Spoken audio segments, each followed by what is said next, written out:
বন্ধ করে দাও মা, চরণে হাত রেখে বলছি, কথা বলবে। আর বাবারা, এই প্রেম পুরুষোত্তম শ্রীমান গৌর হরি এই কলির যুগে পাবন অবতারী, এই ভাগবত সাক্ষাৎকারী আজকে যে ভাগবত শ্রবণ করতে এসেছেন, আপনারা কিন্তু কলির যুগে ভাগবত কেউ পাননি। কলির যুগে কোনো ভাগবত ছিল না। মহারাজ পরীক্ষিত যখন ভাগবত শ্রবণ করেন, সে ভাগবত কিন্তু আমরা পাইনি।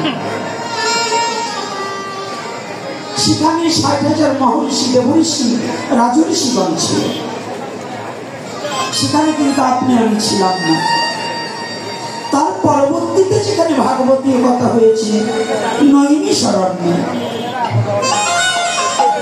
সুতমণি ছিলেন বক্তা, মহারাজ পরীক্ষিতের নন্দন জন্মেধর ছিল শ্রোতা।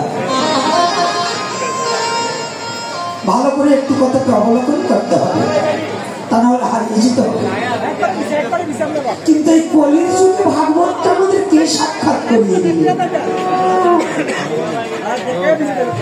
কলির যুগের একমাত্র ভাগবত সাক্ষাৎকার শ্রীমান গৌর হরি, গৌরাঙ্গ শ্রীকৃষ্ণ চৈতন্য মহাপ্রভু।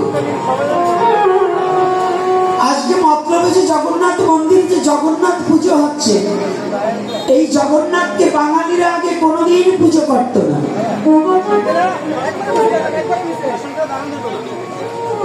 এই জগন্নাথকে কিন্তু বাঙালিরা চিনত না। বাঙালিরা জগন্নাথকে ভালোবাসত না। এই জগন্নাথের সাথে পরিচয়টা আমার মহাপ্রভু করিয়ে দিয়েছে। এই কাষ্টের যে জগন্নাথ, এই জগন্নাথ ছিল অচল জগন্নাথ, আর আমার গৌর হরি হচ্ছে সচল জগন্নাথ। আর এই সচল জগন্নাথ যেদিন অচল জগন্নাথের সাথে লীন হয়ে গেছে, সেদিন হতে বাঙালির ঘরে ঘরে জগন্নাথ পূজিত হয়েছে।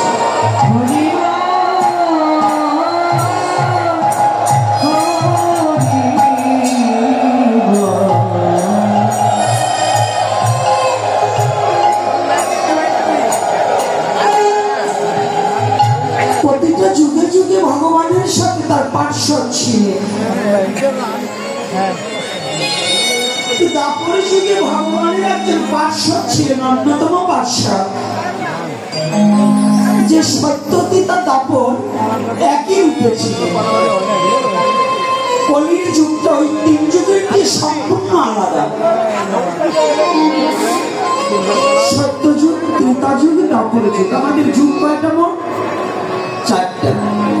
৪টার মধ্যে ৩ যুগ একত্রিত করলে যে ভাগ্য হয়, তাহার যে শত সহস্র গুণ ভাগ্য হচ্ছে কলিহত জীবের ভাগ্য। আকাশে হয়েছে উদার। সত্য যুগের চেয়ে কলির যুগ শ্রেষ্ঠ।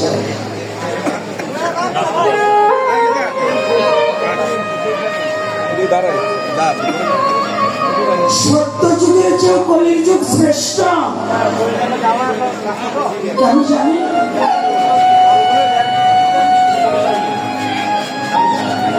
তিন যুগে ভগবানকে ডাকতে হতো, সত্যজিৎ দাপর। আর এই কলির যুগে আপনার ভগবানকে ডাকতে হবে না। ভগবান জগজ্জীবকে ডাকছে, শুধু একটু ডাকে সাড়া দিলেই ভগবান তাকে তুলে নিবে তার আপন দেশে। কলির যুগে ভগবান জীবকে ডাকছে, বাবা তোমা। এই কলির যুগের গৌর হরি জগজ্জীবকে ডেকে নিয়েছে। তবে দাপর যুগের সমান্ত ধরি কলির যুগ বিশ্বজগতে প্রচলিত হয়েছে।